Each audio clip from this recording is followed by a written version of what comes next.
buhay. Pinipilit ko po na abutin ma'am lahat kahit nawala na si Papa para ma'am sa pamilya namin. Sobrang lungkot. As in, gabi-gabi hanggang ngayon may time na umiiyak ako. Kasi nakakaiyak.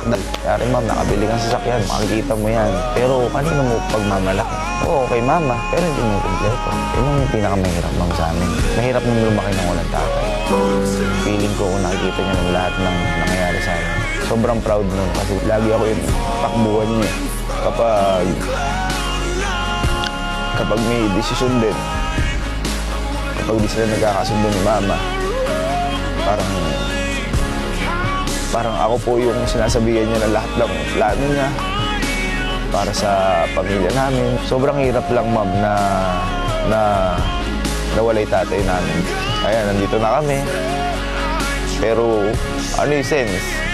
Kaya pa, no? Dito kami ngayon sa bahay. At kahit kumikita na sila sa pagbablog at meron ng mga naipundar, alam pa rin daw nila ang kahalagahan na makapagtapos ng pag-aaral. Kahit ma'am ganito kami, loko-loko, makukulit, walang araw na pinabayaan ma'am kami nung magulang ma'am namin sa pag-aaral. Kung buhay pa si Papa ngayon at si Kelsey umabsent dahil sa pagbablog, patay ako. Pero ma'am kami, ang goal lang talaga namin lahat is makatapos para may mapagmalaki. Kasi ma'am yun, sobrang laking kayamanan sa amin nun eh. Sobrang sarap. Hindi ko nararamdaman yung hirap. Pagdating sa pamilya ma'am, alam na alam ko na nung namatay si Papa, ako na lahat papalit sa lahat ng ginagawa niya dito sa mundo. Kaya ma'am, sabi ko sa sarili ko, gagalingan ko.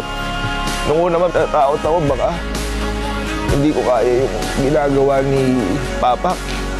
Kaya mawawa ng Diyos, parang nakabantay sa amin si Papa. Siguro ma'am, 2 taon na akong puya. Kahit ma'am walang tulog, hindi ko ma'am nararamdaman yung pagod. Kasi ma'am, siyempre, ang lakas mo ay pamilya mo. Kaya ma'am, sabi ko sa sarili ko, never ako mapapagod sa pamilya ko.